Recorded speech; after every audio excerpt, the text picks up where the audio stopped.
everyone. Welcome to the Mango Publishing Heart Wisdom panel. I'm so excited to be here with anyone who's watching and with Sue and Andrea and Brenda. And we have such a beautiful panel today. We're going to be talking about being gentle with ourselves and with the planet and how those two kind of work together. We were talking just a little bit before we went live about what's going on in the world as far as the climate and what needs to happen as far as really taking care of the planet and, of course, taking care of ourselves, because a lot of people are still going through really difficult transitions and changes and things that are still, lingering from everything we've been through in the past few years. So I'm super excited to welcome Sue, Andrea, and Brenda. And before I have Sue and Andrea introduce themselves, Sue has offered to do a bit of a little tiny meditation for us. So Sue, why don't we start with that to get ourselves grounded? Okay. So if you feel comfortable closing your eyes, please do. And as you breathe in, I'd like you to imagine that your breath is pulling in the energy that is scattered throughout your day and throughout the places you've been. And as you breathe out, imagine that any of the rough edges of that energy are allowed to gentle and soften. So bringing in energy back to yourself, softening and gentling it as you breathe out, just for a minute.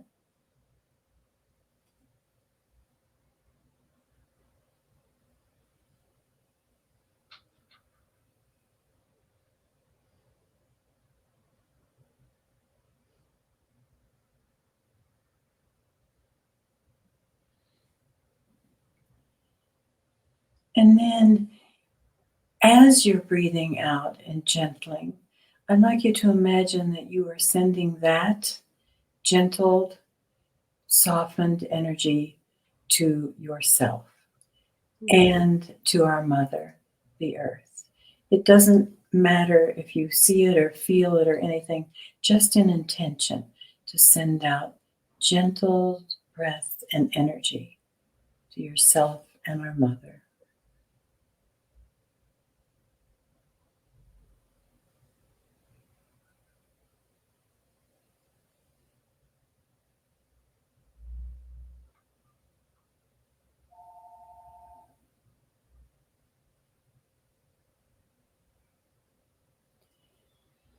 And then see yourself or feel yourself walking in a favorite place. It can have a special meaning to you or just something that pops into your head. And every step you take blesses the earth.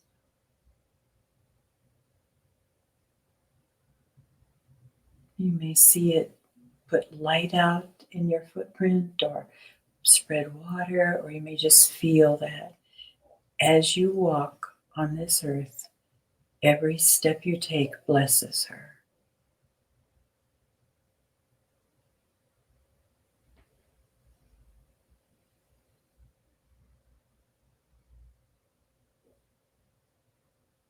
And in the process, of course, blesses you.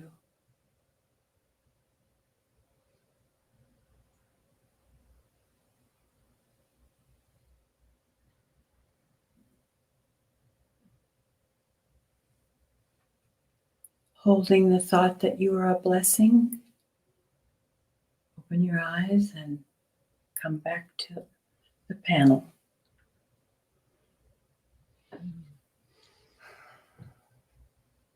That was so beautiful, Sue. Thank you. Wow. Can I reveal that you just came up with that on the spot? Like that was Sure. I'm super, super inspired by that you were just so right here to come up with that gift for us. So thank you. Thank you for giving me the opportunity. Well, Sue Patton, let's start with you. How Good for you. I know. I so want to get the names right. So why don't you start by just telling us from wherever you are in the moment, just like what you'd like us to know about you. And I know you have many books with Mango, and your work has been like a lot about women's courage, women's strength, and gentleness and meditation. So yeah, if you want to tell us about that, and maybe since we're talking about being gentle with ourselves, maybe one way that you feel like you've been especially gentle with yourself right now in this period of time. Okay. As a surprise second career, I became a writer. It really was not anything I expected to do at all, but the muse got a hold of me, and I could not write my first book. And then I got the bug, and I was lucky enough to get hooked up with Brenda and Mary Jane and Canary, and so that was quite a few years ago. Yeah, I was 47 when my first book came out, and I'm now 83. Wow. And I've decided that this is my career now, this aging thing. And so I've decided to call myself an empress of aging, and I created a little group and I have little logo I made up and so forth, and rules, which are like they're none.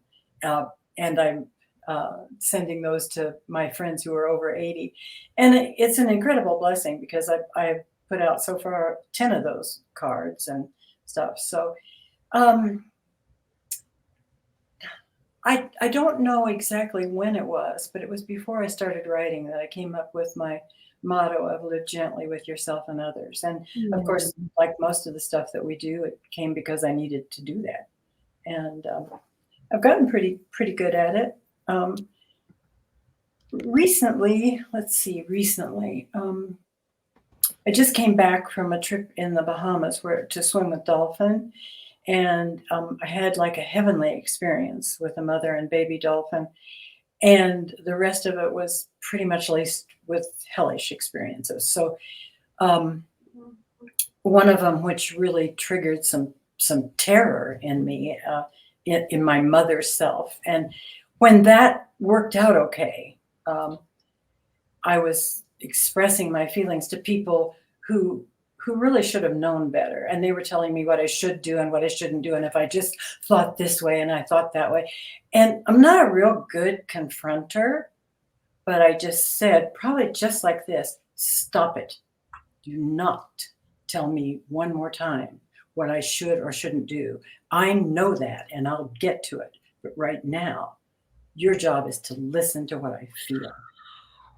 And it's especially one of the people that I said that to is a person that I avoid conflict with because of, reasons.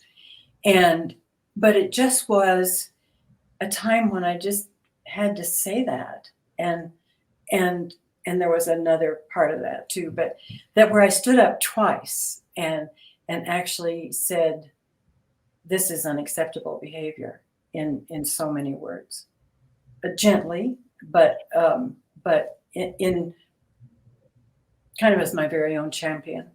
So, yeah. Oh, Sue, I love that. Yeah. I don't know if you know this, but every time you've been on these panels, you always bring like a beautiful, perfect personal story of exactly what, you know what I mean? I don't know. So this time that wasn't great. To have that story to tell was not great, but yeah, but thank you. Yeah, that's really, that's really what I write. I mean, I just basically write what I've needed to know and what I've learned and what I am still learning. And, Sounds like you had a moment of where you invoked the courage to be yourself. Oh, I almost swore. Yes. I'm going to condense that. You're right. Oh, well, thank you, Sue. And of course, we look forward to hearing more throughout the hour from you. Andrea, this is my first time getting to meet you, and it's such a delight. I've already so enjoyed the beautiful deck of cards and book that you have with it. And welcome, Andrea Menard, right? And Andrea, same question to you, like whatever you want to share about how you got to be doing this particular work, and also a way that you've been particularly gentle with yourself lately. Well, I'm going to introduce myself in the way I was taught. Tanshi Kiwao. Hello, everyone. My name is Andrea Menard. Nin Shkotekwe, Nin Andrea Menard, Dishnikashon, and Notagoyutin Dishnikashon. So I introduced myself I carry two traditional names, one in the Anishinaabemowin language, which is Firewoman, and in the Nehiawan language, which is Grandmother Wind. I'm a Métis woman from Treaty 1 territory in the homeland of the Métis, and I'm currently living in the unceded traditional territory of the Squamish, the Tsleil-Waututh, and the Musqueam people, also known as Vancouver, British Columbia, Canada. So hello, everyone. I'm honored to be here. And I am on a mission, I guess you could say, one of those spirit-driven missions to help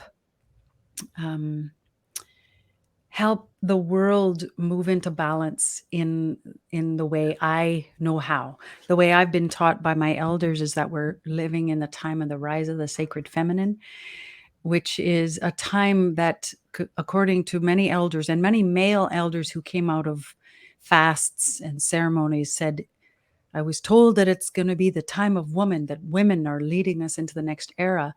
And then, or it's the time of the earth, it's the time of the circle. There's all these prophetic words about this change coming. And I came to understand when I heard the term rise of the sacred feminine, it's like all of those messages that I'd received over the years kind of came home. And to me, this one meant, nobody is left out of this change. Nobody is left out, because it's the return to the return of voices that have all been left out. And that means it's the voice of women from the systems that exist, that are in the mainstream culture. It's a very masculine oriented world, and many women and people of land-based cultures have had to adjust, squeeze themselves into fitting in. So my work is all about recognizing the patterns. People don't necessarily see the pattern as an Indigenous person with this background does, is that there's a rise of women's voices. There's a rise of two-spirited, transgender, non-binary voices, and a rise of the voice of the earth and voices for the earth, a rise of Indigenous people of color, Black communities, people with disabilities or extra abilities, people nurturing men, the voice of nurturing men. All of that is rising to the surface. So for me, I'm an actor and a singer by trade. So I've been writing what I perform for many years. So I've been a writer, Sue, unlike you, I'm 52 and I just finally got published with Mango. But I have been writing what I need to say, and it usually comes from my mouth. But this was different for me. I was getting teachings coming, whispered from the grandmothers. And I'm saying, how is that going to come out in songs? How is it going to be enough? Songs are performing. And so this deck of cards was the best solution. It's like I could see. And just to introduce it, because before I want to introduce all of it before I get to me. So the deck of cards here, I'll just show it here. Yeah, please. Yeah. Where's the camera? There you go. That's it exactly. Sacred seeds of the sacred feminine, right? Yes. And the artist is my Métis sister, Leah Dorian. So I'm a Métis woman from Manitoba. She's a Métis woman from Saskatchewan, but I lived in Saskatchewan for years and we went to school together. So her work is work that brings through the grandmother teachings, and my words and songs bring through the grandmother's teachings. So we came together like this, and this deck of cards has her artwork and my words and my heart, and in a way it was the way that I could offer the best scenario to help get grounded, help become gentle on the planet. Sue, I love that your language is similar to mine. I talk about being gentle with self is the only way that we will get better at being gentle on the planet, because we're brutal with self and brutal with others. And so when we learn to listen to the beauty and the wisdom within our emotional bodies and our feeling bodies, we will learn to get gentle with the planet. So I guess the way you asked me is there a way I'm gentle with myself? Yes. I have made a vow to listen to my feelings, to be as clean as a baby, to actually allow feelings, no matter how tumultuous. I allow them to roll through me. And my gentleness is to be gentle to the one who's experiencing the trauma of it, the pain, the fear of these tumultuous feelings. And yes, as an actor and a singer, that helps my work because that makes me a very clean vessel for what I do. But ultimately, I learned it, yes, to be a better performer, but to be a better human being and a better example to my family, to friends, to be more gentle on myself so I can be gentle on the planet. Oh, so beautiful, all of it. I loved hearing some of your story, and I really love that both of you brought a kind of gentleness that maybe people wouldn't have been thinking about, when they saw this topic, right? Like, letting all those tumultuous feelings come through may not be the first thing we think of, right? And I really love that. And same with you, Sue, right? Speaking up, right?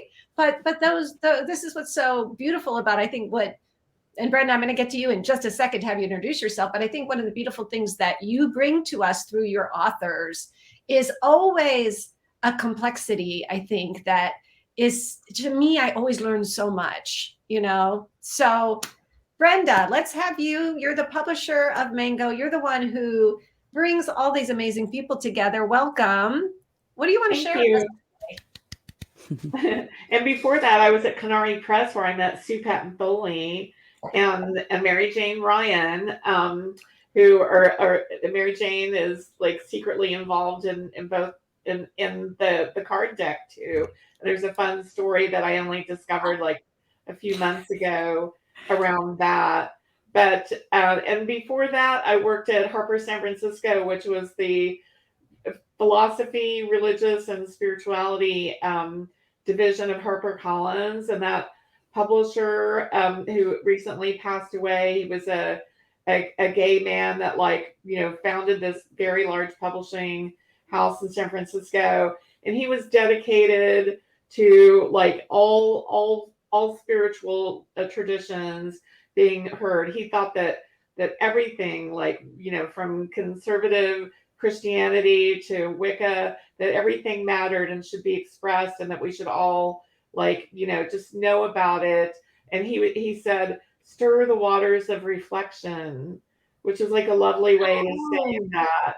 And so I especially enjoyed the Native Americans. I don't think we had any Métis that we published way back in the day in the 90s. And but in any case, though, I really loved Jamie Sam's a Native American wise woman, had this deck that I really loved, and I got to experiment with all kinds of card decks and learn all kinds of things. I remember reading about Gnosticism and just everything, even the Jains that speaking of gentle on the planet, they don't even want to step on an insect and end its life. That's how gently the Jains, Jains, in India live on the planet. Anyway, I feel so blessed and lucky to have had that experience because it really prepared me for what I do today. And I remember meeting Sue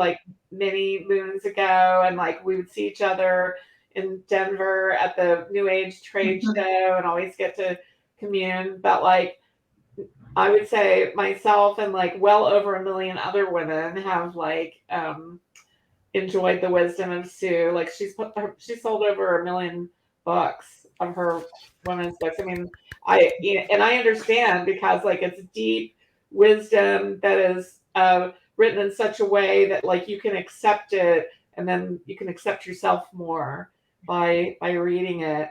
And then a person that I knew from like 30 years ago um, checked in to see if I would be interested in this project called The Seeds of the Sacred Feminine. And I was like, you had me at the title. I was like, yes. And then the more I knew about it, I was like, this is really important. And one of my favorite little moments around Andrea's deck and Leah's deck is that when I was talking to the sales reps in like in Canada, you know, I do a lot of like the pre-selling, like explaining to the sales reps, blah, blah. One of them, his name is Jamie. I actually think you met him, Andrea. You met Jamie. And he said, are you aware that like, you know, what a big deal like they are? Like, I mean, he like very gently and gingerly was like trying to, he basically said like, you know, Andrea's a celebrity. And I was like, yes, I know, but I'm really happy to hear you that you know that. And so that's something that, like, I mean, you know, the work she has done and is doing like in film and TV, I think, and also your singing, I think is like really, I feel like that's like widening people's awareness of like your tradition in like a really gentle way, an important way. So I'm honored to work with all of you, including you, Sherry. Your work is important too, reminding people to express their love. There's nothing more important than that. Oh, Brenda, thank you. Hey, and I'm so glad that we're back to talking about Andrea's deck because we'd all decided we wanted to have you pull a card for us. It was like the perfect time to see what's it. What do we want to hear? Or what do we need to hear? Okay, so we're just going to take a deep breath in, and we're going to tune in to the people watching and see if there's something that really needs to, you know, on this day, at this moment, what we all need to hear. So I'm just going to, with that frame of mind, I'm just going to clean this little deck and shuffle with that in mind. And if anything pops out, we'll know. Oh, something popped out. It did? Something popped out. Let's see what it is.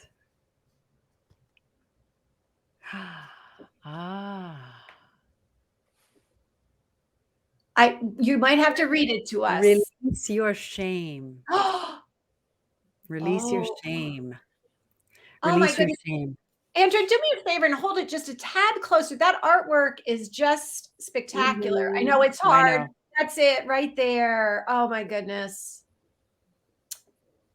Leah's work is amazing. And these fierce horses, you know, it's like these fierce warriors saying, release your shame, because that's one thing that can cripple us, our shame. And it's body shame, it's emotional shame. And, you know, I'm tuning in right now that the release your shame has to do with the fact that a lot of people right now on the planet a lot of non-Indigenous people, a lot of white people, a lot are feeling shame about the history of Turtle Island, which is in the US and in Canada. And so that's the intuition I'm getting for this card, because we could talk about body shaming, we could talk all about that, but something tells me that this card is the one because I'm present on this call. And it's not always you have an Indigenous person on these panels. And there's a different perspective. There's a reminding of, ooh, right, the history. Oh, right, the colonization history. All of that is present when an Indigenous person comes into a circle. So my intuition is that the shame is a part of reconciliation. And it is not, you know, in a gentle way of looking at shame, it is a accumulation of you and your ancestors. And that it's okay and part of the process. So in many ways, it's like a message came through one day that for Indigenous people and people of color, we have rage and blame that we need to work through and is acceptable in the circle. And also non-Indigenous white people have shame and guilt Yes. that is also part of the circle. And so it's your job to play in that realm and to go seeking where that shame and that guilt come from. Let it come through, let it feel, let it come through your cells, let it come through your wailing, feel it within your own community, and we'll feel our rage and blame within our own community and heal it in ours. Where we sing and we drum and we wail and we heal, we have work to do within our own communities, but it's time to release your shame. That was the intuition. Wow, that was a big one. Andrea, that's amazing. Oh my goodness. I just have to say to you too, like, I didn't know I didn't know you, and what a just complete honor. I can tell the way that you and Sue both, like, you're just natural, like, channelers of such good wisdom for us, like, it just, there's something about when each of you speak that it's like, it's more than just the words that you're saying. There's something else really coming through The today. sacred feminine is coming through. Marcy. Yep. Yep. I'm honored to be compared with Sue. Well, I'm honored to be compared with you and the sacred feminine. That I had chills the entire time you were talking, because my latest book was exactly about that. It's that the universe is out of balance, and the only way I see that it's really going to make it is if we come back into balance and harmony. And then I just had to communicate with my high school boyfriend, so that was a long time ago. And he said, one of my favorite sentences in your book is, self-love is the seed from which all other love blooms. Oh. And I think that we're really on the same, I mean, you in your way, I have such awe and respect for Indigenous people. And I just, this tickles me. So thank you. I'm so happy. I'm so glad whoever it is that didn't come on the panel. So well, and let's say hi to Leah, because actually Leah was going to come on the panel. Oh, the artist? Yeah. Oh, I would have loved to see her too, but yeah. And we will again. Maybe she'll come back another time. But it Yeah. just, it's like, it's beautiful the way things do end up turning out, right? Because we do get to meet Leah in a way through her beautiful artwork, But well, let's delve in a little bit more, right? So here we are into this, I've promised people we're going to be talking about the connection, right, between being gentle with ourselves and the planet and others. Whoever wants to jump in, like, so anybody listening to that, like, where could we start with this? Little acts of kindness to the planet. I mean, I know the planet needs some big acts of kindness from, like, corporations and countries and things like that. But, like, I believe that every little thing we do makes a difference. And so for years, I watered my garden with bath water, and like, and now it's become like this, like, it's thrilling to me how much water I save every day. I mean, like, because I feel like it's my service to the planet, and recycling and composting and picking up recycling when I'm walking down the street. Like, and literally, it's almost like a little silent mantra in my mind, like, service. I mean, I even sometimes think service to the goddess, Gaia, Mother Earth, like, but it feels good and it's easy. It's just as easy as it could be. It's sort of a mindfulness, really, for me. I love that you just said that, Brenda, because it reminded me when Sue was doing that beautiful meditation and she was talking about blessing with every step. What happened for me is it was so helpful to think, because if we step like that, it is mindfulness, and it is, I would think, when we're blessing the earth with every step, we're going to see how we are in new ways. I think that meditation is going to be something I carry with me, because I think that how am I blessing right now or not? You know, That part makes of me have a question actually for Andrea, because like as an editor and publisher, like, you know, part of what I need to do is be aware of like publishing trends. And when like forest bathing and like earthing and all that came along, like even I was kind of rolling my eyes like, oh my goodness, like people are just now discovering like the importance of connection with nature. But like, you know, I know that I shouldn't be like, you know, snobby and rolling my eyes if it's helping people. But I just sort of wondered like, what is your point of view about that? Because it's like white people discovering, you know, nature. Mhm. Well, it's, you know, I don't laugh Yeah. because I recognize that the system, the world we live in, is so based in masculine values. You work till you're exhausted.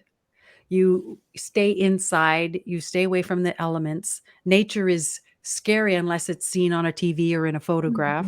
It's we're surrounded by electronics all day long, so that magnetic version of the earth is the, like, Mother Earth is the source of the original healing. She is the feminine, the original feminine source of healing for humanity.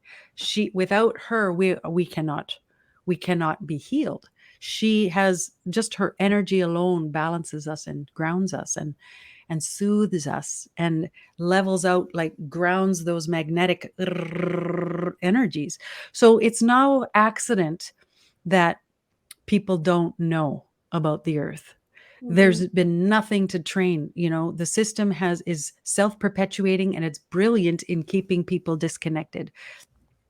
Which is why most land-based cultures on the planet have been attempted to be eroded or eradicated, because that knowledge is power. That knowledge makes us Mhm. harder to control. When feminine wisdom is we're harder to control when we're in touch with our intuition and we're in touch with what is real. When people are unaware and they're beginning to be aware, that's a good sign to me. That's, oh, thank goodness. Because Indigenous people, you know eh, we are a land-based culture, and Mhm. everything begins and ends with the land.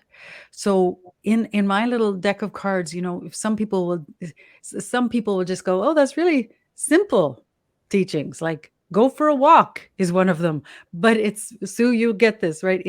It's profoundly important to getting back to the basics.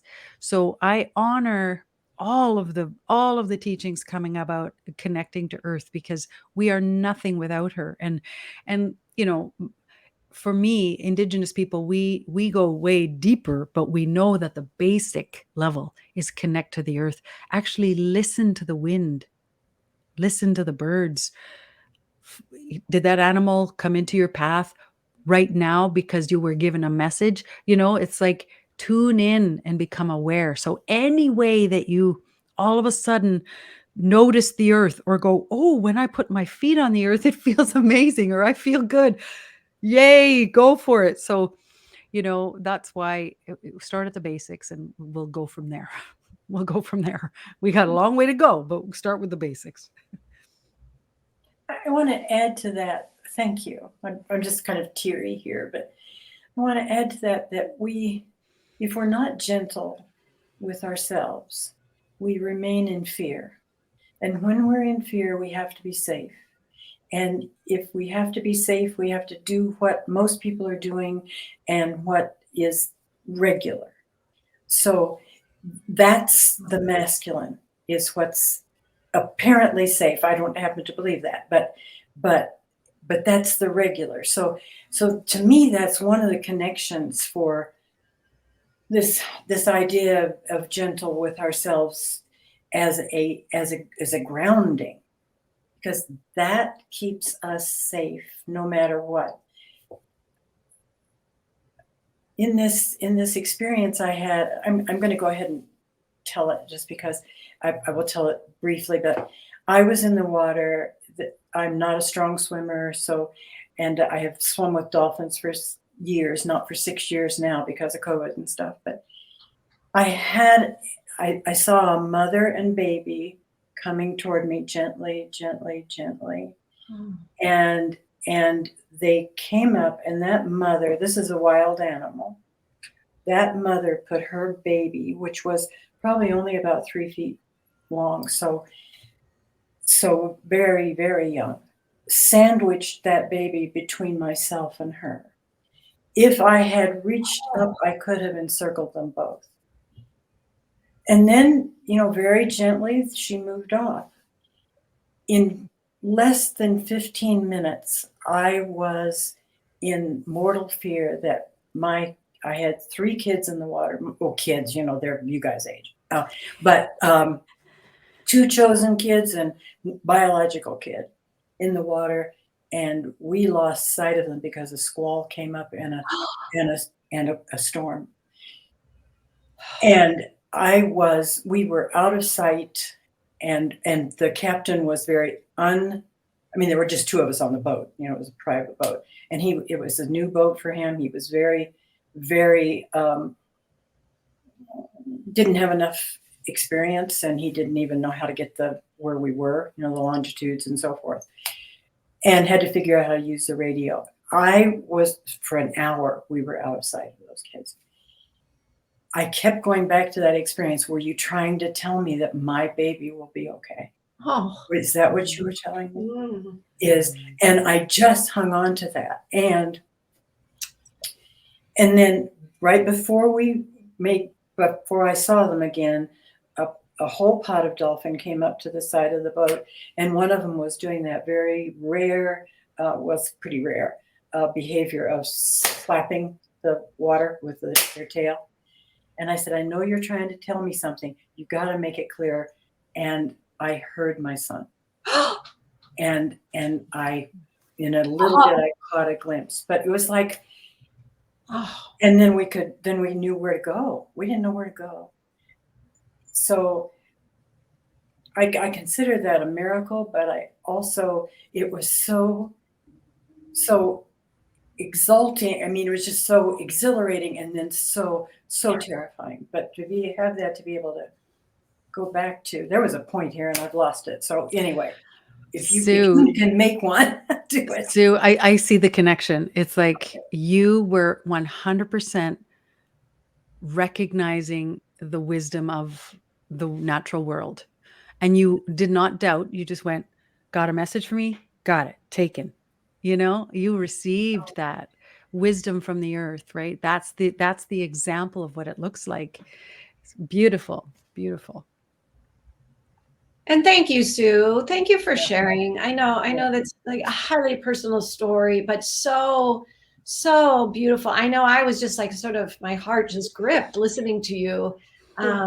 But like you're saying, for all of us to come away with that, like, to me, it's the message. It's also just the connectedness was so beautiful, right? That, we hear all the time, we're all one, but to really to hear something where that's actually happening, Well, and she, in my opinion, had precognition. It was like, this was something that I was going to need pretty desperately. And so that tells me that there's so, I really do envy you, Andrea, because I don't have that. I have, my background is English, Irish, and German. I don't have much of that indigenous, natural embeddedness in my being. So, well, I think we need to send I Sue actually don't one of believe your that. I'm like, yeah, you do. Sue, your people are also land-based people at some point in existence. It's just going back a little further. And your connection to that dolphin and her coming to you to say, protect your child, protect your child. Maybe it was a squall's coming. You listened. I Wow. didn't It protect also- To me, I'm like, It sounds like the pod of dolphins were saying, we've got you. The one was like the leader and like was communicating, but then was saying like, we got you. They were helping. Maybe they had help. Oh They no, were- I definitely think that was it. I Wow. definitely think they moved off from the kids, and the kids had still several of their own, but those came to the boat. And I do believe there was that message there. Yeah. Oh, Captain wasn't wanting to leave, was he? No. Okay, good. Did you just say Brett wasn't wanting to leave? Is that? I said the captain of the boat. Oh no. No, Okay. he didn't know what we didn't know what to do. No, we Okay. didn't know. Okay. I know now a little bit more because my son educated me a bit, but yeah, no, we were both just in deep water. But the you thing listened. that's so beautiful. Oh, go. I was just No, going to I say, said you listened. Yeah. but it's also so beautiful to me that it's like back to what we were saying earlier about the disconnect, right? And how we've all been, or at least speaking for myself, I know I grew up in a world where it is, it's like when we were talking, Andrea, I was thinking even school, like our schools were just in those buildings. We don't go out. We don't even go out in nature ever, except for maybe the concrete playground. But to have that, beautiful illustration, Sue, of again, we're all in this together.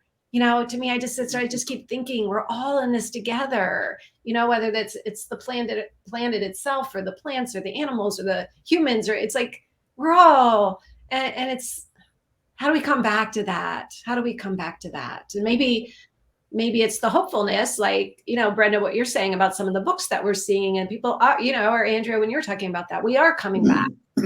But I wrote it, let's see what you said. It's the time of women, of the earth, of the circle. I know you said it more eloquently, but that there's something returning.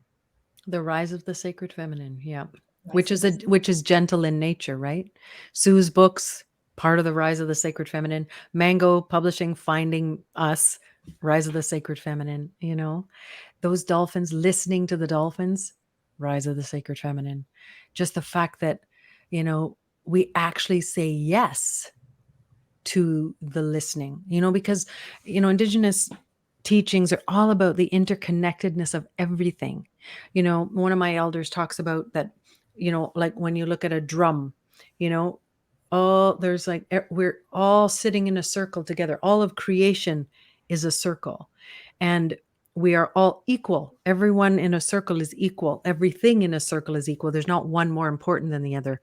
And I loved how she put it. She goes, your enemy is right beside you, and the deer is right beside you, and your best friend is beside you, and COVID little virus is right beside you. And you went, ooh. Everything is valuable and needed on the planet, and worthy of our respect and attention, because each one affects the other, but we're all affecting the whole. So are we lifting up creation, or are we bringing it down, as my elder says? And she's beautiful at recognizing that our words can lift up creation. Our ability to listen lifts up creation. Listening to the dolphins, that's such a perfect example of the rise of the sacred feminine to me, is listening. So is opening up into a receptive state. That is feminine. So moving into meditation doesn't have to be like rigid, when we move into a receptive state, like we're listening to the wisdom of the ancestors. That's how I do my writing, is that I say a prayer and I say, so what's coming next? And I show up and I listen, and it comes, but I have to listen. I have to be the one that receives. I have to open up and say, I'm ready. And so listening, being receptive to ancestral wisdom, which also has a higher perspective than we do on the earth. In this earth walk, we're kind of blind and walking around bumping into walls because man-made walls. And the ancestors can see clearer. So when we open up that channel to being receptive, we get a higher perspective. Now, all of you are writers, so in many ways, writers have a great open up that channel, no matter what nation they come from, they're opening up to some sort of muse or wisdom or higher wisdom. And so if everyone knew that we were amazing at helping each other, like if we knew how supported we were by the earth and by other beings and other plants and animals and the 4 directions and the 4 sacred elements, if we knew how supported we were, we would never feel alone or lonely again. But we are the ones that need to walk into the remembrance of that. And that's the feminine nature of listening, and stop doing for a minute, stop listening or stop acting for 1 second and see what comes. Relax is the word that comes to mind. If we could just relax into that reception. Mm. Mm. Well, right. And that really struck me, Andrea, what you were just saying about we're so supported. And I think, I can't remember which of you was just saying a little earlier, I think Sue, right? That it's like when we're in fear, right? It's hard to be kind and gentle, right? We're so closed and then we can't hear anything. And so it's so beautiful to me. And again, I love our dolphin story, right? Like this story of like, we're supported in ways we can't even imagine. That opens us up to that relaxation Sue's talking about. And then we're kinder, right? Like we're kinder when we're not scared. Yeah. The disconnection, if we're frightened, we're disconnected. I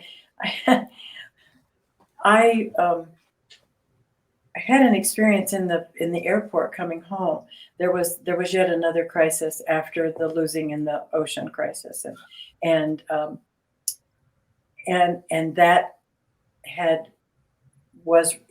was resolving itself. And so when I got to the airport, I was just in this.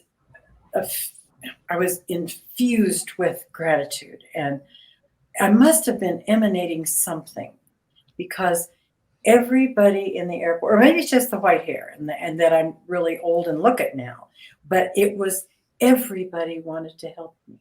Oh, it was so, and I felt that same way about everybody, and it was just, so I was in a state where the energy was, there weren't any boundaries. It's a energy that I'm not always in, for sure. But I was there then, and it was just the return was amazing. The striking. Sounds like you were emanating, what you said, gratitude, but like I felt that you were like just like radiating love too. Well, I'm sure that those don't stay very far apart. If you're feeling one tremendously, I think you're really feeling love also. Yeah. It was very cool. I just want to check in. I know both of you brought things to read. They may not be things that feel, right for this moment, but I just wanted to check in and see if this was a moment for either of those, or we just kind of keep going where we're headed. Well, I'll tell you. Oh, yeah. Yeah. Oh, yeah. I like to open the book and see what comes up. And so I opened it up, and it was a part about what I found as a therapist, that almost everybody said, 3 things. They needed see me, hear me, hold me. Oh. And then I added one, feel with me. And I thought, okay, well, that sounds good enough. But I wanted to go back to where I talk about compassion for yourself. So I opened it up, and the first paragraph was, and people say, see me, hear me, hold me. And now I'm hoping I haven't repeated that, like every other page, but those were the 2 pages that I opened up to. I on purpose the second time, but no, I didn't know it was there. But that is amazing, Sue. Yeah. Talk about receptivity, right? Yeah. It's so beautiful. Yeah. I thought it was funny too. It's just, those kind of things are delightful.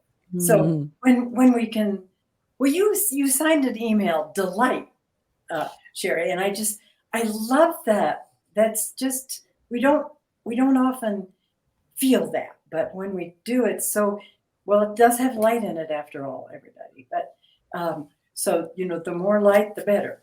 So Yeah, and I love that because I don't know if you know this, Sue, but part of the Say It Now message is that I really believe that what people most want is to be seen and known and loved. And now I'm going to add in held and felt, but it's like, right, like that's to me, that's the greatest gift we can give anyone, is to really see them and love them for exactly who they are.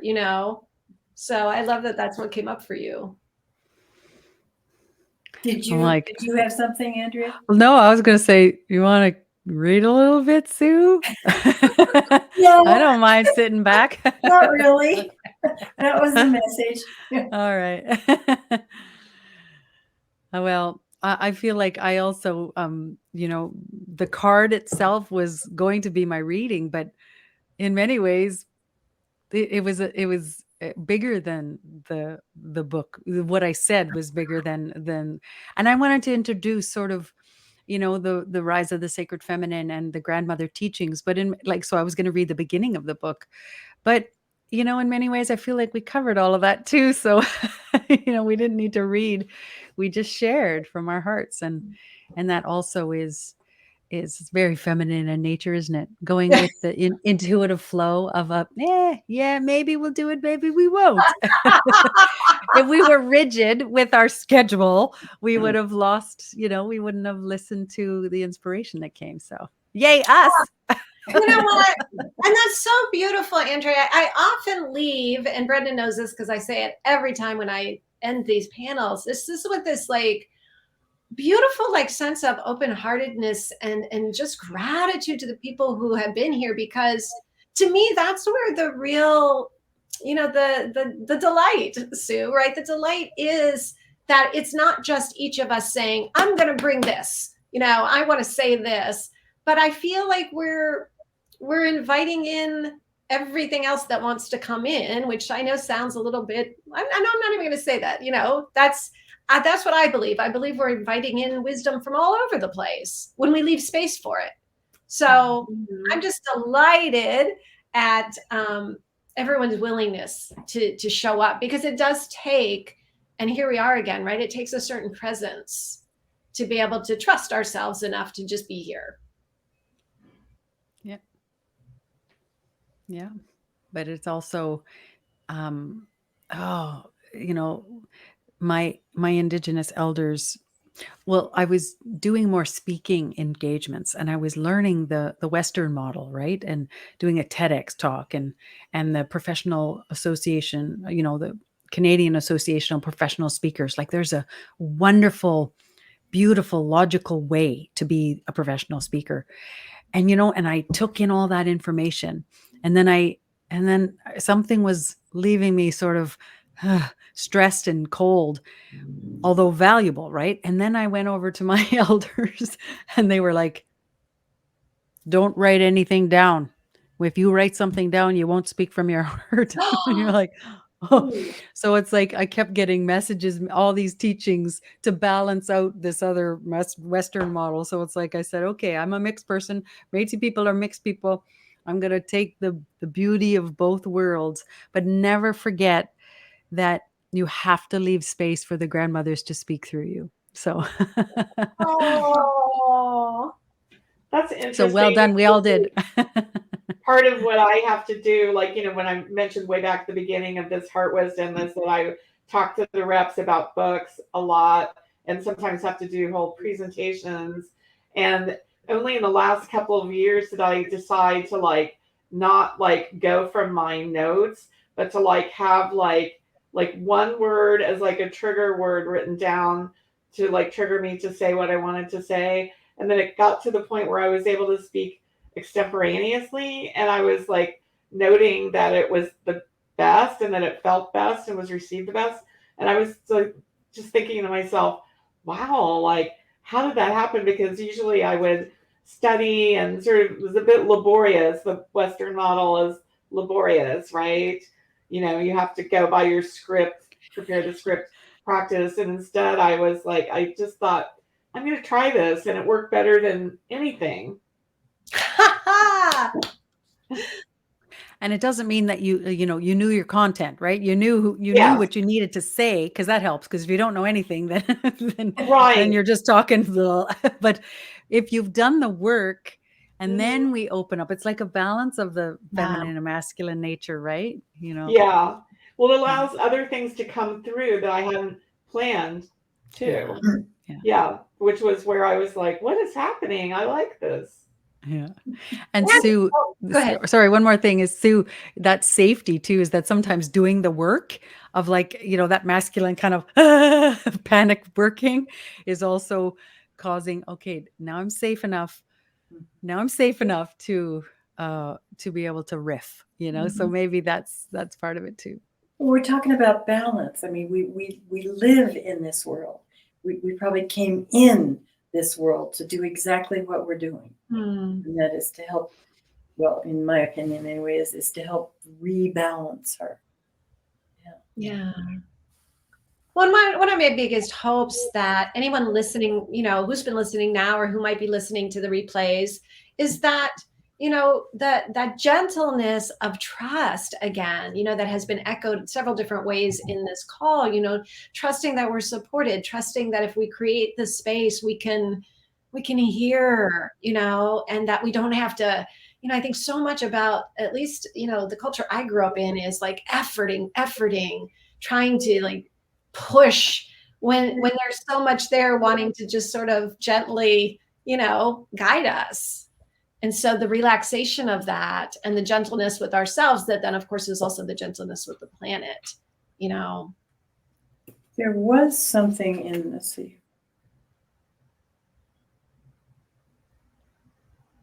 No, I don't know where it is now. There was a little quote that I saw that was absolutely just like that. And it was a Taoist thing. I don't know. You can ask their grandmothers. Go like this. Maybe go like this. Maybe you'll end up on the page. Yeah. I've been introduced to the grandmothers, I wanted to tell you, Andrea, and it was,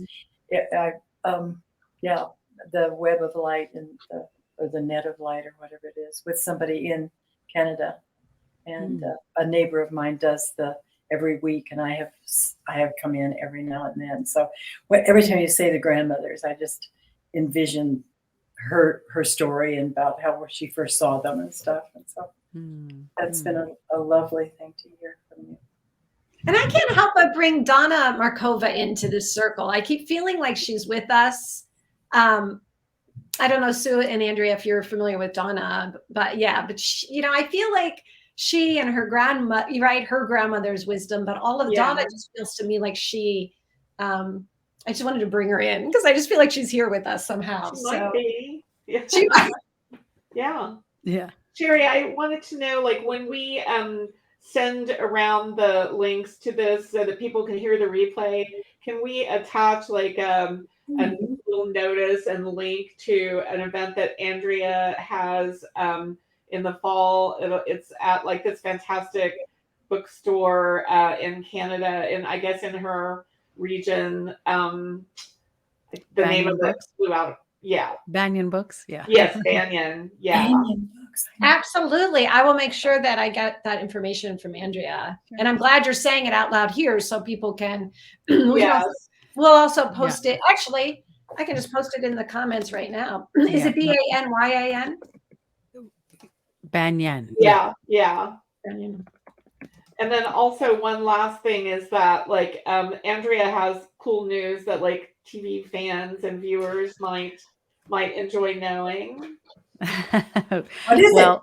I'm part of a television series called Sullivan's Crossing, and it aired on CTV in Canada recently and is on Crave Canada right now streaming, but it is going to stream in the US on the CW starting October 4th. Nice. Oh, yay. Yeah. That's beautiful. Yeah. And it's the same creators of Virgin River. So it's the same writer. Robin Carr wrote a series of books called Virgin River, and in that world, and she wrote a series of books in the Sullivan's Crossing world. So this is like it's not the same, and they're not related at all, but it's the same writer, and so it's fans of Robin Carr will love Sullivan's Crossing. And if you're a fan of Gilmore Girls, Luke from Gilmore Girls is Sully from Sullivan's Crossing. I was a fan, actually. Yeah. Oh, you guys, it's been delightful, just absolutely wonderful to be with you. I know we're at the top of our hour, but before we go, was there anything that you just wanted to share in closing, maybe that we didn't get to say? Sue, Andrea, Brenda? Oh, you know what? Maybe I would. I have to honor Mango right now because we opened up the potential for reconciliation. And Brenda, I have to honor Mango for the courage to do this. We have decided, because I had a relationship with the Clan Mothers Healing Village, which is a vision led by the Clan Mothers of Treaty 1, where they're wanting to create a safe house, much more than a safe house, but this village that will help integrate and heal people, women, girls, transgendered, non-binary, two-spirited, people who have been subject to sexual violence, sexual abuse, sexual exploitation, sexual human trafficking. So it's going to be a recovery center, and every single deck of cards that people purchase, a portion of the proceeds are going to go towards helping that dream become a reality. I'm glad to hear that worked out. Like, I was wondering about it. Yeah. That's marvelous. Yeah. And then actually we, I believe that's the recovery from abuse that is very important to help. So we've published about 4 books actually that I would be happy to donate, to help people, because there's like a journal to, they're from abuse survivors. And so they're written to help. They're sharing the methodology and the therapies and all the inner work they did to heal themselves, which isn't easy. So I offer to donate whatever is needed to those. Wonderful. Writing that down. Yeah. That's beautiful. And when this development actually happens, I'll be coming looking for all your wisdom.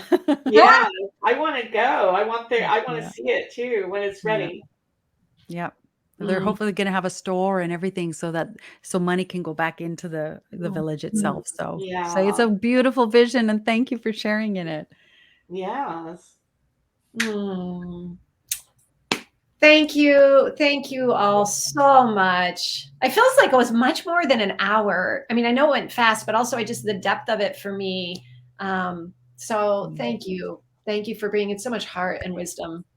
And thank you. You're always such a wonderful guide. Truly. And I'm you too. so lucky to be here with all of you. So we will go ahead and get the replay out.